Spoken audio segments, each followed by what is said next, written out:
Hello दोस्तों, मैं उज्जवल कुमार आपका स्वागत करता हूं आपके अपने चैनल चैंपियन स्क्वाड पे। तो जैसा कि हम लोग स्टार्ट किए थे क्लास 7 का हिंदी बुक, जिसका चैप्टर 13 तक हम लोग कंप्लीट कर चुके हैं। अगर आप लोग उसका वीडियो नहीं देखे हैं तो डिस्क्रिप्शन में लिंक मिल जाएगा, वहां से देख सकते हो। और साथ के साथ चैनल के प्लेलिस्ट से भी जाकर के आप लोग देख सकते हो। तो आज हम लोग देखेंगे चैप्टर 14, जिसका नाम है हिमसुक। ठीक है, ये वाला जो चैप्टर है 14, इसका नाम है हिमसुक, जो हम लोग आज इसके प्रश्न और अभ्यास को देखेंगे। ठीक है, चलिए तो हम लोग स्टार्ट करते हैं पार्ट से, प्रश्न 1 को। तो प्रश्न 1 क्या कह रहा है?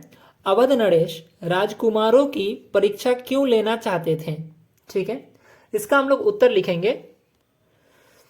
अवध नरेश राजकुमारों की परीक्षा अपना उत्तराधिकारी चुनने के लिए ले रहे थे कि तीनों राजकुमारों में विवेकशील कौन है जो राज्य भार सफलतापूर्वक वहन कर सके। ठीक है, मतलब सफलतापूर्वक इस राज को चला सके।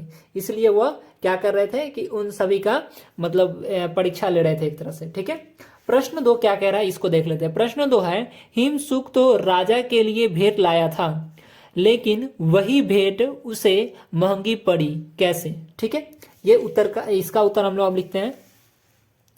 देखिएगा, हिमसुक की यह भेंट महंगी इसलिए पड़ी क्योंकि वह फल स्पर्श के कारण जहरीली हो गया था। मतलब स्पर्श होने के कारण जहरीली हो गया था। उसने अमर फल को पेड़ के तने के छेद में सुरक्षित मानकर रखा था, लेकिन उसमें रहने वाला सांप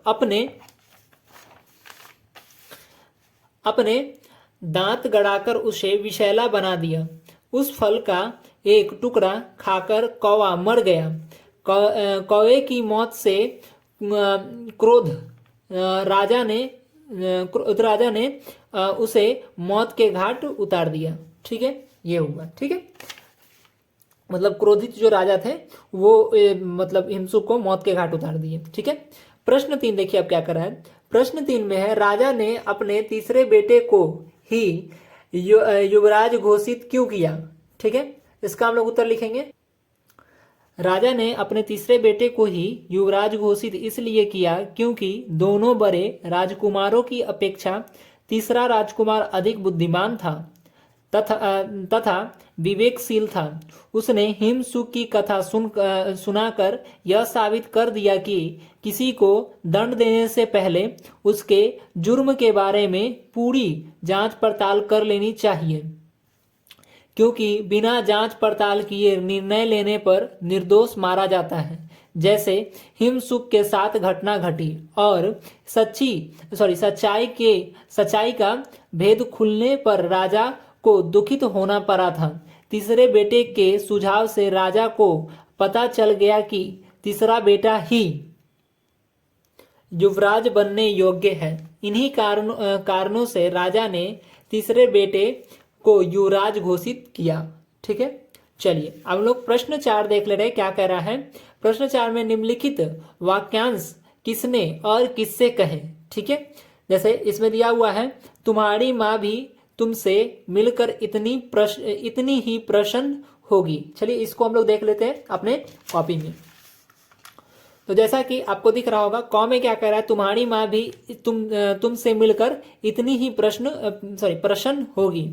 किसने कहा? तो हिमसुक के पिता ने कहा। और किससे कहा? तो हिमसुक से कहा। ठीक है, ख में मैं 15 दिन बाद वापस आ जाऊंगा। किसने कहा? तो हिमसुक ने कहा। और किससे कहा? तो विंदर्भ के राजा से। ठीक है, विंदर्भ राजा से। ठीक है, बुद्धिमानी की बात यह होगी कि फल खाने से पहले इसे किसी जानवर को खिलाकर देख लिया जाए।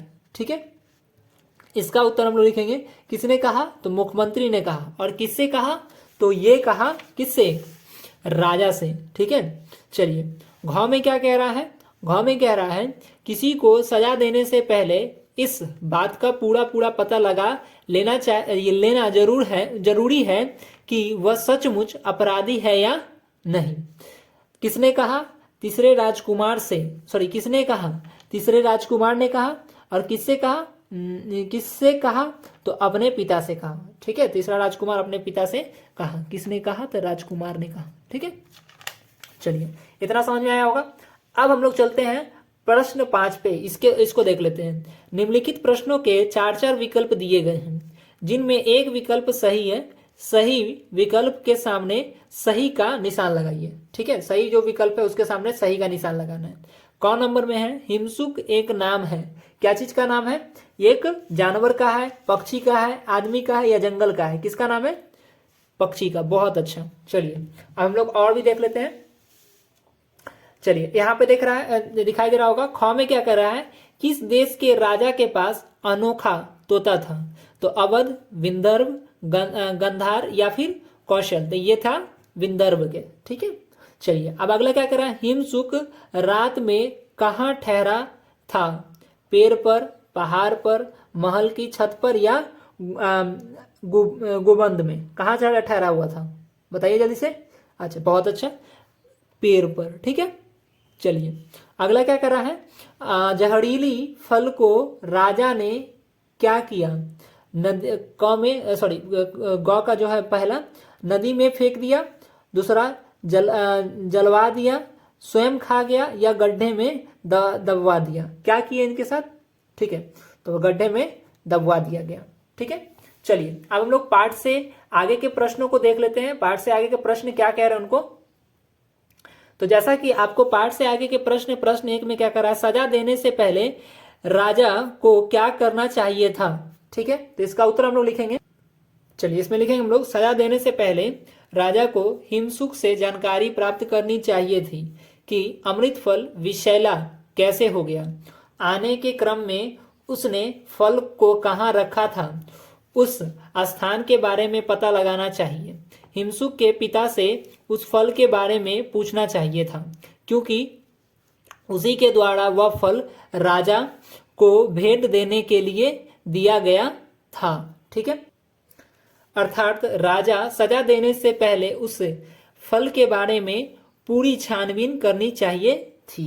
ठीक है, चलिए अब प्रश्न 2 देख लेते हैं। प्रश्न 2 क्या कर रहा है? कल्पना कीजिए कि अमर फल के मृत्यु फल में बदलने की सच्चाई का पता राजा के तीसरे बेटे को कैसे चला होगा। ये कल्पना करके हम लोग को बनाना है। चलिए तो इसको भी हम लोग देख लेते हैं। इसमें लिखेंगे, राजा के तीसरे बेटे को उस अमर फल के मृत्यु फल में बदलने की सच्चाई का पता किसी ने बताया होगा अथवा स्वयं उस फल के बारे में पता लगाने का प्रयास किया होगा, क्योंकि जिज्ञासु व्यक्ति किसी समस्या का समाधान करने के लिए उसके कारणों का पता लगाना आवश्यक समझते हैं। चलिए प्रश्न 3 अब हम लोग देख लेते हैं। कल्पना कीजिए कि आप हिमसुक हैं और राजा आप पर वार करने के लिए हाथ उठाता है, तब आप क्या करेंगे? चलिए तो इसको भी हम लोग लिखते हैं।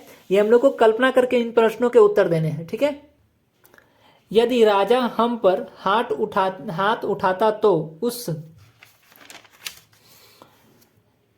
विषय में पता लगाने का उनसे आग्रह करता और कहता कि जांच पड़ताल करने पर दोषी साबित होऊंगा तो आप जो चाहे करेंगे। ठीक है, मतलब जो चाहे आप कर सकते हैं। ठीक है, चलिए अब हम लोग को इसका पाठ से आगे व्याकरण को देखना है। व्याकरण में क्या क्या कह रहा है उसको देख लेते हैं हम लोग। व्याकरण में फर्स्ट क्या कह रहा है? प्रश्न 1 क्या कह रहा है? पठित पाठ में से 5 ऐसे वाक्य छाट कर लिखिए जिनमें न एकार ने का प्रयोग हुआ है। अब देखिए, न एकार ने हम काहे कहे ने बोलते तो आप लोग कुछ और समझ लेते हैं। ठीक है, जैसे उदाहरण, राजकुमार ने यह कहानी सुनाई। ठीक है, इसी प्रकार से हम लोग को 5 ठो वाक्य बना करके लिखना है। ठीक है, चलिए देखिएगा आप लोग। तो जैसा कि 1 में दिख रहा है, राजा ने हिमसुक से कहा जितनी जल्दी हो सके लौट आना। ये एक वाक्य हो गया। इसी प्रकार से दूसरा नंबर वाक्य बोल सकते हैं, पिता ने कहा तुम्हारी माँ भी तुमसे मिलकर इतनी ही प्रसन्न होगी। उसके बाद में है, उसने सोचा वह शायद कोई खाने की चीज है। ठीक है, चौथा देख लेते हैं, राजा ने फल खाने से पहले एक दरबार करने का निश्चय किया। ठीक है, चलिए 5वां नंबर, एक दिन राजा ने तीनों राजकुमारों को परीक्षा लेने के लिए बुलाया। ठीक है, अब देख लेते हैं इसके प्रश्न 2 को। क्या कह रहा है, निम्नलिखित युग्म शब्दों से वाक्य बनाइए। साथ साथ, 2 4, 1 1, पूरा पूरा, बढ़ते बढ़ते। ठीक है, इस प्रकार से हम लोग को इसके वाक्य बनाने। जैसे आप देख पाओगे, साथ साथ मेरे दोस्त भी चल दिए। फिर अगला 2 4, मेरे बुरे वक्त में मेरे 2 4 दोस्त ही थे। ठीक है, उसके बाद 1 1, घर से एक एक करके सब चले गए। ठीक है, उसके आने क्या है, पूरा पूरा, पूरा पूरा, इसके लिए लिखेंगे आज डुग्गू पूरा पूरा खाना खाया। ठीक है, उसके बाद में हम लोग लिखेंगे बढ़ते बढ़ते, भारतीय सैनिक बढ़ते बढ़ते लाहौर पहुंच गए। ठीक है, यहां तक हुआ। अब हम लोग प्रश्न 3 देख लेते हैं। प्रश्न 3 में क्या कह रहा है इन सभी चीजों को। ठीक है, प्रश्न 3 में क्या कह रहा है, रिक्त स्थान भरिए। जैसे ये सब शब्द से यहाँ पे भरना है हम लोग को। ठीक है, चलिए इसको पहले हम कंप्लीट कर लेते हैं, फिर आपको समझाते हैं। ठीक है, चलिए यहाँ देख लीजिए। प्रश्न इसमें कह रहा है, पहला, जो किसी के विश्वास को ठेस पहुंचाता है विश्वासघाती कहलाता है। राजा का लड़का राजकुमार कहलाता है। किसी की मृत्यु के बाद उसकी संपत्ति पाने का हकदार होता है उसका उत्तराधिकारी। और मौत की सजा मतलब मृत्युदंड। और किए गए उपकारों को नहीं मानने वाला हो जाता है कृतघ्न। ठीक है, और उसके आने किए गए उपकारों को मानने वाला होता है कृतज्ञ। ठीक है, इस प्रकार से हम लोग का ये जो है पार्ट 14 ये कंप्लीट आज हो चुका है। अब हम लोग मिलेंगे अपने चैप्टर 15 में, जिसका नाम रहेगा ऐसे ऐसे। अगर आप लोग को वीडियो अच्छा लगा है तो लाइक कीजिए, कमेंट कीजिए और अपने दोस्तों के साथ शेयर कीजिए और सब्सक्राइब कर लीजिए, जिससे आने वाले समय में आपको वीडियो अपडेटेड मिलते रहे। तब तक के लिए पढ़ाई कीजिए और अपने पे ध्यान दीजिए। चलिए हम लोग मिलते हैं अपने अगले वीडियो में। धन्यवाद।